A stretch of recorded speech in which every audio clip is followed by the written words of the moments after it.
여러분 안녕하세요. 여행을 통해서 얻은 행복을 여러분께 전달하는 여행복 전도사 돌청아제입니다. 오늘은 2022년 12월 18일 일요일입니다. 네, 요즘 맹추위가 연일 계속되고 있는데요. 여러분 어떤 감기에 걸리지 않도록 각별히 건강에 유의하시기 바랍니다. 그리고 이 반면에 그 열사이탕 중동 카타르에서는 지금 월드컵이 막바지에 이르고 있는데요. 축구 좋아하시는 분들은 다 아시겠지만 우리나라 국가대표 팀이 12년 만에 그 손흥민, 황희찬의 아주 결정적인 아주 멋진 골을 장식하면서 포르투갈을 꺾고 16강에 진출한 아주 쾌거를 달성했죠. 그래서 많은 우리 국민들이 그 새로운 에너지를 받아서 아주 재미있는 그런 이제 한 달이 지나가고 있는데요. 아무튼 여러분 그 기운을 받아서 올 한 해를 잘 마무리하시길 바라겠습니다. 네, 오늘 제가 준비한 내용은요. 유럽 아드리아해 일주 여행의 에피소드 5번째로 크로아티아의 콜로세움 풀라 아레나를 소개해 드릴까 합니다. 물론 여러분이 아시는 분도 있겠지만 크로아티아에 무슨 콜로세움이 있느냐 할지 모르겠지만 여기 사진에서 보시는 것처럼 얼핏 보면은 정말 이걸 보면은 이게 콜로세움처럼 여겨지는 그런 믿기지 않은 그런 실제 원형 경기장이 크로아티아 풀라에 있습니다. 자, 그곳을 여러분을 안내하겠습니다. 네, 우리가 아는 로마의 콜로세움은 이런 모양이죠. 제가 이제 이번 여행에 그 코스 중에 로마도 들리게 됩니다만은 로마의 콜로세움은 정말 우리가 아는 칠대 불가 사이에 들 만큼 정말 완벽한 고대 시대의 정말 그런 건축물이죠. 근데 이에 못지않은 형태를 갖춘 그 풀라의 아레나, 그것도 저도 보고도 깜짝 놀랐습니다. 이런 형태의 콜로세움 같은 원형 경기장이 크로아티아에 있었구나 하는 걸 처음 알게 되었던 것인데요. 네, 한번 그곳으로 가볼까요? 제가 이번 그 유럽 발칸반도 아드리아해 일주 여행 중에 만났던 원형 경기장은 4개였습니다. 물론 로마 콜로세움은 이제 유네스코 세계 문화유산으로 등재가 되어 있고요. 두 번째는 이탈리아 북부에 있는 베로나에 있는 아레나. 정말 아름다운 원형극장이죠. 그것도 이제 나중에 여러분에게 소개해 드릴 거고요. 그 다음에 세 번째는 믿기지 않게도 폼페이, 정말 그 화산재에 덮인 도시가 폼페이잖아요. 그래서 베수비오 화산이 터지면서 그 거대한 도시가 아주 통째로 다 화산재에 묻혀버렸는데 그곳에서 발견한 최초의 원형극장입니다. 그것도 이제 나중에 말씀드릴게요. 이 세 개는 유네스코 세계유산으로 등재가 되어 있고요. 오늘 이제 말씀드릴 풀라는 바로 크로아티아 풀라의 아레나거든요. 그래서 다소 약간 기술적으로 좀 떨어지는 것 같지만은 이것도 아주 완벽한 외형을 갖추고 있는 원형 경기장 중에 하나입니다. 네, 풀라는 여러분도 아시겠지만 이스트라반도라고 하죠. 아드리아의 북단에 있는 아주 아름다운 그 해안을 가지고 있는 그런 반도인데요. 그 이스트라반도에서 가장 큰 도시입니다. 인구는 그래도 약 9만 명밖에 되지 않는데요. 이 지역은 고대 로마 시대 이스트라반도의 행정 도시이기도 했던 것이죠. 그래서 풀라의 가장 명소는 뭐니 해도 앞서 말씀드린 이제 원형 경기장 풀라 아레나라고 부르는 곳입니다. 네. 풀라를 이제 다시 한번 좀 보면은요. 이곳으로 가는 길은 앞선 시간에 제가 소개해드린 프리티비체 국립공원, 자그레브에 이제 남단에 위치하고 있는데요. 이쪽에서 서쪽으로 이제 아드리아를 해서 달리게 되면은 센이라는 동네가 나타납니다. 이게 해안 도시인데요. 제가 이 이제 크로아티아 여행 중에 처음으로 만나는 아드리아해의 이제 해안 도시 중에 하나죠. 아주 조그마한 동네거든요. 여기에서 다시 북서쪽으로 올라가면은 아주 역사가 깊은 고대 시대 도시죠. 리에카가 나오고요. 이는 아주 유명한 항구 도시이기도 합니다. 거기에서 다시 약 1시간 반 정도를 가면 풀라, 오늘의 이제 주제가 되는 곳이고, 그 이스트라 반도를 따라서 쭉 올라가면 로빈, 포레, 치피란 등을 만나게 됩니다. 근데 이제 이 지역은 워낙 옛날 베네치아 공화국 때부터 아주 점령을 하려고 하는 뺏고 뺏기는 그런 어떤 유명한 그런 곳이었기 때문에 서로 이제 격전지기도 한데요. 최근에도 이 지역에는 크로아티아와 슬로베니아 국경선이 이렇게 지나고 있어요. 그래서 슬로베니아 입장에서는 유일하게 아드리아에 나올 수 있는 이제 관문이 되는 항구가 바로 피란이거든요. 그래서 피란이 북쪽에 있고요. 또 그 북쪽에는 이탈리아의 트리에스테가 있습니다. 그래서 세 개의 나라가 이 지역에 이렇게 국경선을 맞대고 있는 그러한 곳이기도 하죠. 그런데 하여튼 하나같이 이 스트라반도 해안 도시들은 아주 아름답고 많은 역사의 유적들이 있는 곳입니다. 그래서 오늘 이제 초반에는 아까 말씀드린 이제 프리트비치 국립공원에서 풀라를 가기 전에 만나는 센하고 리에카를 먼저 설명해 드린 다음에 그다음에 풀라에 가서 보았던 모든 것들을 한꺼번에 이렇게 말씀드리고자 합니다. 저희는 이제 프리트비치 국립공원에서 이렇게 아드리아의 해안 도시를 보기 위해서 열심히 서쪽을 향해서 달리고 가겠습니다.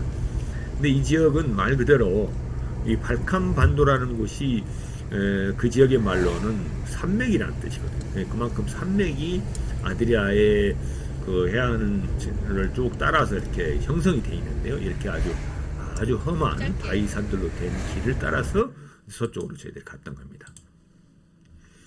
가다 보니까 이제 어느 정도 달리다 보니까 아드리아해에 이제 다다르게 됐는데요.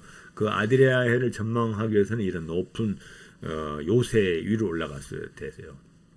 이곳이 바로 브라티니크 요새라고 하는 곳인데요. 그곳은 이런 형태로 돼 있었어요. 벽돌로 이렇게 쌓은 성곽이 있고요. 아주 뭐 딱 봐도 오래된 그런 느낌이 들긴 하죠. 이게 이제 브라티니크 요새인데요. 이 지역이 이제 그만큼 많은 격전지라고 할 수가 있겠죠. 그래서 여기 올라가서 보다 보니까 이 서쪽으로 저희들이 한 98km를 달려서 왔는데요.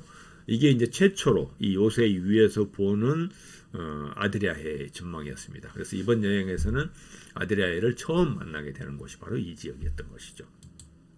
근데 이 지역에서 보니까는 이게 이제 센이라는 그 아드리아에 있는 첫 번째 조그마한 작은 도시인데요. 여기에서 보는 아드리아 연안은 이렇게 여러 개의 민둥산이 이렇게 큰 바위산들이 있었어요. 이렇게 바위섬들을 이렇게 둘러싸여 있었는데, 그래서 더욱 요새처럼 이렇게 느껴졌어요. 그래서 많은 그 외세의 침입을 막는 그러한 방파제 역할을 했을 걸로 보여지는 곳이었습니다.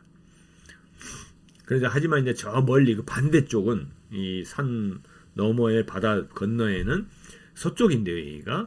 여기 이제 보이는 것이 바로 이스트라 반도의 그 아까 말씀드린 해안 도시들, 풀라를 비롯해서 로빈 이런 것들이 바로 이 반대쪽에 이렇게 보이는 곳이거든요.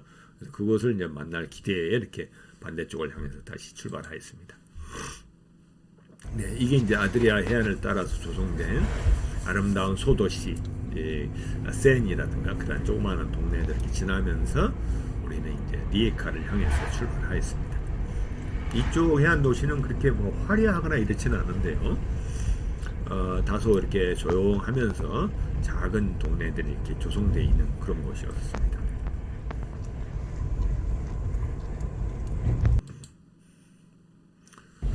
이렇게 이제 어떤 마을 길도 지나면서 또 해안가로 나 있는 산책길도 이렇게 볼 수가 있었고, 그래서 쭉 저희들은 이제 열심히 이제 리에카를 향해서 아드리아해를 끼고 이렇게 계속해서 주행을 하였습니다.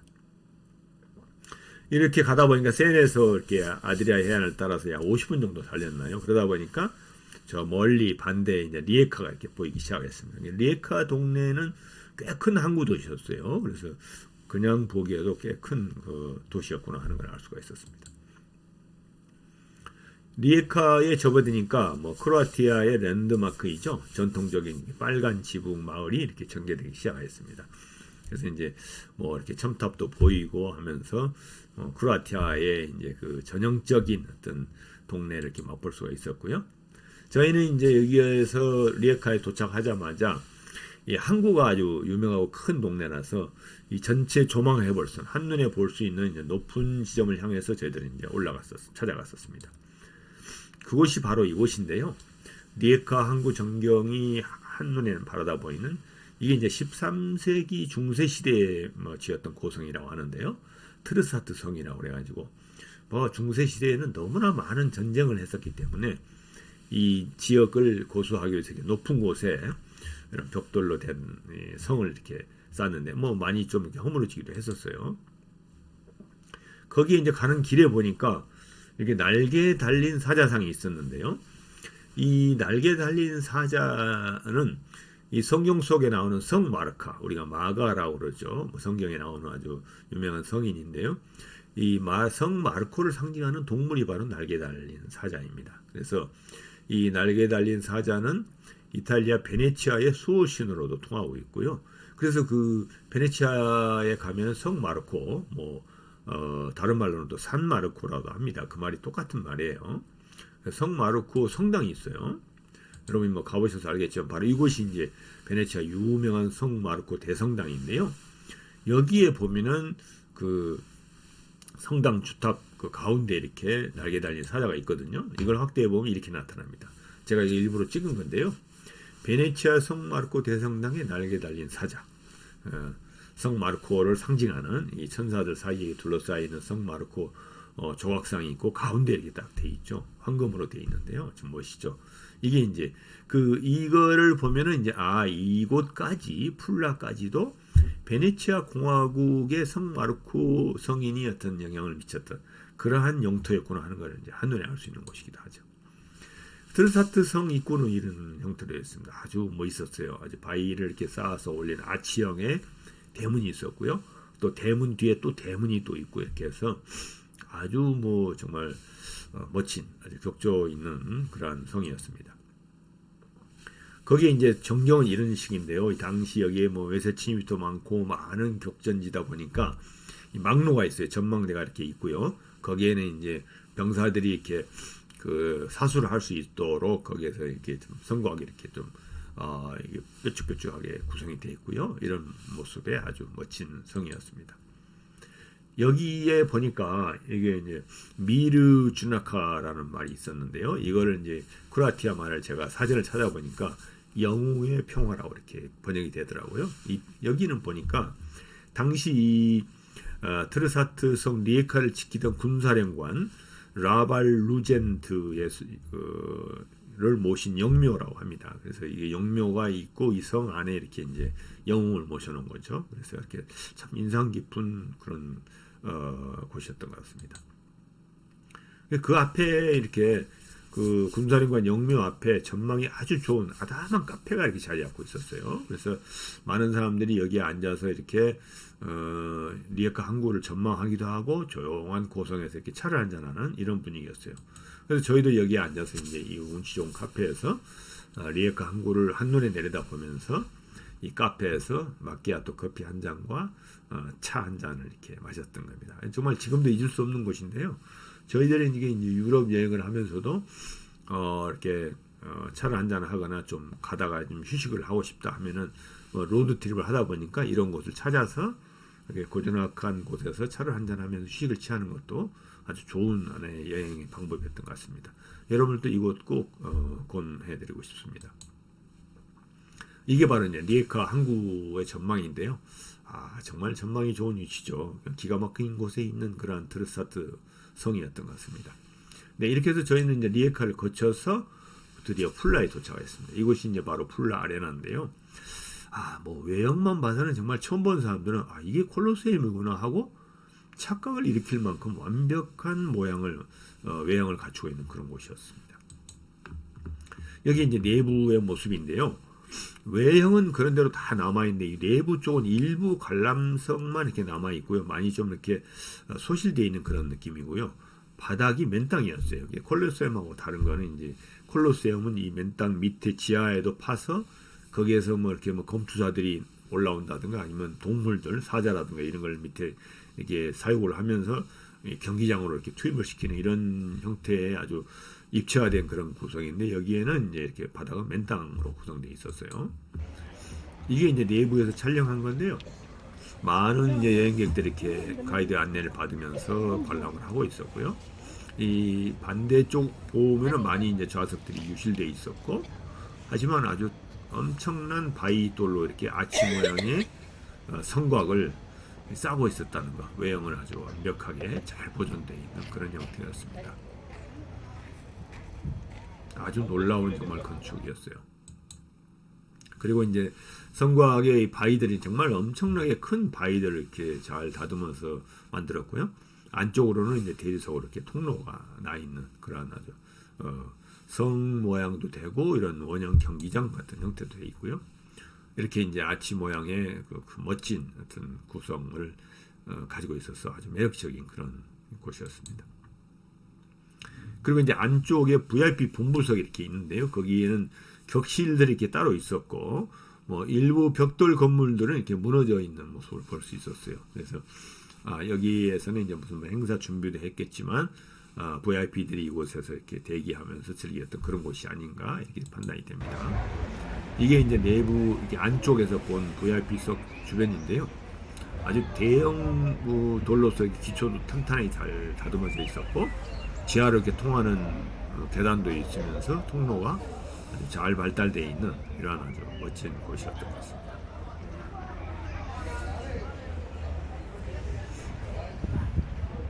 얼마나 당시에 그 석적 건축 기술이 좋았는지 알 수가 있는 곳이죠. 네, 그렇게 해서 저희들이 이제 풀라 시내를 이렇게 둘러봤는데요. 여기에도 로마 시대 유적들이 많이 있었습니다. 그래서 그 로마 초대 황제죠, 아우구스투스 신전이 이렇게 모셔져 있었고요. 그 안에도 여러 가지 유물들이 있었고, 이 오른쪽은 그 콘스탄티노플의 대주교였던 세르기우스 개선문이 이렇게 있어요. 그러니까 옛날에는 뭐 전쟁을 거의 이제 교황들도 하고 왕들도 하고 그랬는데, 그러한 그 전쟁에서 이긴 거를 기록하기 위한 개선문도 있고, 아주 시내에서 많은 로마 제국 유적을 볼 수 있는 볼거리가 많은 그런 곳이 바로 풀라였습니다. 그리고 이곳에 이제 아우구스투스 신전이 있는 곳이 바로 풀라 시청이 있는 곳인데요. 그곳에서 한 쌍의 신혼 부부가 결혼기념 축하 파티를 하고 있었어요. 우리 광장에서 이런 행사를 하는가 봐요. 바로 이런 모양인데요. 이게 이제 하얀 드레스를 입은 아주 예쁜 신부가 반주에 맞춰서 춤을 추고 있었어요. 그리고 이제 한쪽에서는 이렇게 무더기 관광객이 몰려들고 있었는데 아마 한국인들 같은 느낌이 들었어요. 근데 이때 이제 신랑인 듯 보이는 한 사람이 이렇게 열심히 전화를 걸고 있었어요. 그리고 아니 뭐 이렇게 결혼식까지도 이렇게 사업을 하면서 열심히 그 전화를 하고 그러나 하는 게 좀 의아하기도 했는데, 하여튼 멋진 광경을 봤던 것 같습니다. 이렇게 해서 저희는 이제 짧은 시간이지만 풀라의 여행을 이렇게 소개해드렸는데요. 그리고 이제 풀라의 중심가에 있는 한 호텔에서 이렇게 크로아티아인들의 소박한 모습을 볼 수 있는 숙소에서 하룻밤을 자고 풀라 여행을 마쳤습니다. 네, 이게 짧게 설명을 해드렸는데요. 다음 시간에는 유럽 아드리아 일주여행 6번째 에피소드, 크로아티아의 베네치아라고 부르는 로빈을 소개해드리겠습니다. 물론 베네치아하고 견줄 바는 아니겠지만 이곳도 역시 바다에 인접해 있는 건축물이 이렇게 지어져 있고 해서 이곳을 이제 크로아티아의 베네치아라고 부르는데요. 정말 아름다운 항구 도시 로빈으로 여러분을 모시겠습니다. 네, 지금까지 여러분 시청해주셔서 대단히 감사하고요. 다음 시간에 또 뵙겠습니다. 네, 안녕히 계세요.